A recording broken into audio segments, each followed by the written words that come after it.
আসসালামু আলাইকুম। Hello viewers, আশা করি আপনারা ভালো আছেন। Welcome to our channel Bangla kitchen. আপনি যদি আমাদের চ্যানেলটি সাবস্ক্রাইব না করে থাকেন তাহলে অবশ্যই এখনই সাবস্ক্রাইব করুন।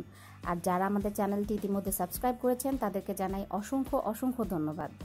ভিউয়ার্স, আজকে আমি আপনাদের জন্য নিয়ে এসেছি খুবই মজাদার একটি রেসিপি, সেটা হচ্ছে চিংড়ির মালাইকারি। এটা বাচ্চা থেকে বড় সবারই খুব প্রিয় একটি খাবার। চিংড়ি এমনি আমাদের সবারই পছন্দের একটি মাছ। তো চলুন ভিউয়ার্স, দেখে নেওয়া যাক এই চিংড়ির মালাইকারি তৈরি করতে কী কী উপকরণ লাগছে এবং এর রান্নার পুরো প্রক্রিয়াটি। ভিউয়ার্স, চিংড়ির মালাইকারি তৈরি করতে আমাদের লাগছে চিংড়ি মাছ। এখানে আমি 500 গ্রাম চিংড়ি মাছ নিয়েছি। এগুলোকে ভালোভাবে পরিষ্কার করে ধুয়ে বেছে নিয়েছি। আর যেটা মূল উপাদান সেটা হচ্ছে নারকেলের দুধ। এটাকে আমি নারকেলটাকে কুড়িয়ে ব্লেন্ডার করে তারপরে ছাঁকনি দিয়ে ছেঁকে নিয়েছি। এখানে আছে 1 চা চামচ আদা বাটা, 1 চা চামচ রসুন বাটা, আছে 7-8টি কাঁচামরিচ।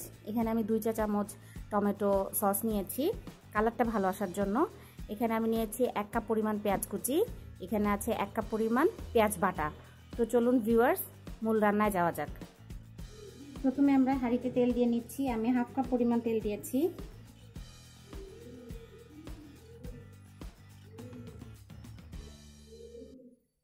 তেল গরম হয়ে গিয়েছে। এখন আমি দিব 1 কাপ পরিমাণ পেঁয়াজ কুচি।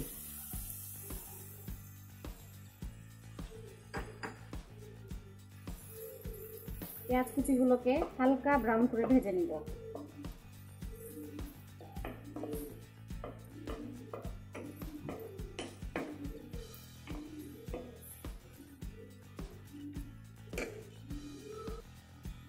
পেঁয়াজ ভাজা হয়ে গিয়েছে। এখন আমি দিয়ে দিচ্ছি আদা বাটা, রসুন বাটা। আদা বাটা, রসুন বাটা এগুলোকে তেলের মধ্যে খুব ভালো করে ভেজে নেব।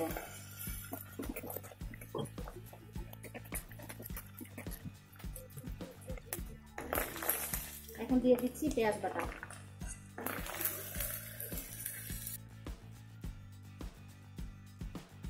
পেঁয়াজটা ভাজা হয়ে গিয়েছে।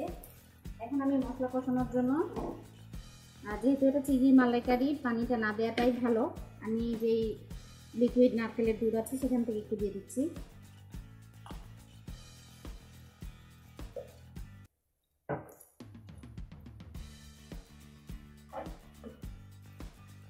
এখন দিয়ে দিচ্ছি 1 চা চামচ লবণ,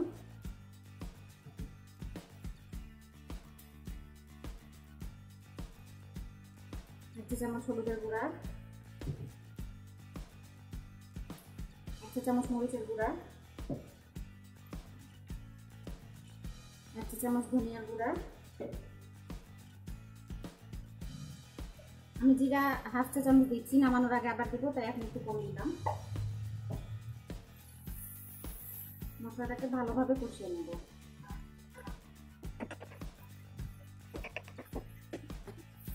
মশলাটা কষানো হয়ে গিয়েছে। এখন আমি কষানো মশলার মধ্যে চিংড়ি মাছগুলো ছেড়ে দিচ্ছি।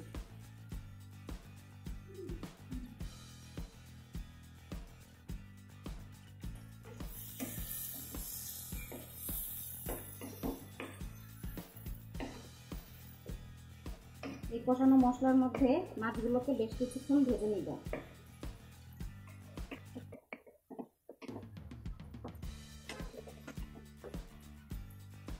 মাছগুলো খুব সুন্দরভাবে ভাজা হয়ে গিয়েছে, মশলার সাথে একদম মাখা মাখা হয়ে গিয়েছে। এখন আমি দিয়ে দিচ্ছি নারকেলের দুধ।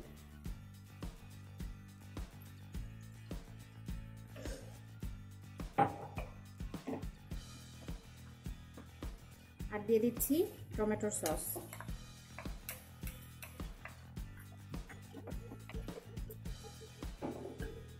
এখন তরকারিটাকে আমি ঢেকে দিব বলক আসা পর্যন্ত।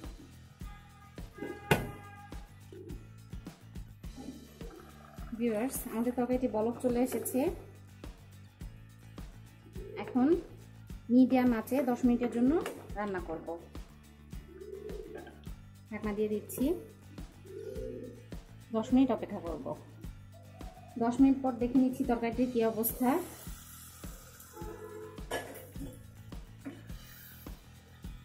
আমাদের তরকারিটি হয়ে গিয়েছে, উপরে তেল চলে এসছে, তেল ভেসে উঠেছে। এখন আমরা 1/2 চা চামচ জিরার গুঁড়া দিয়ে দিব পরে। বেশ ভাজা ভাজা একটা গন্ধ বের হয়েছে, স্মেলটা খুবই সুন্দর। মশলা ভাজা, নারকেল, চিংড়ি মাছ সবকিছু মিশ্রণে খুব সুন্দর একটা স্মেল বের হয়েছে ভিউয়ার্স। হয়ে গেল আমাদের ঝটপট চিংড়ির মালাইকারি রান্না। তো ভিউয়ার্স, আমার আজকে রান্নার ভিডিওটি যদি আপনাদের ভালো লাগে অবশ্যই লাইক, কমেন্ট এবং শেয়ার করবেন। আর যারা আমাদের চ্যানেলটি সাবস্ক্রাইব করেননি তারা অবশ্যই আমাদের চ্যানেলটি সাবস্ক্রাইব করবেন। আর এভাবে বাসায় রান্না করে খাবেন, কমেন্টে জানাবেন। আশা করি আপনারা ভালো থাকবেন, সুস্থ থাকবেন। ধন্যবাদ।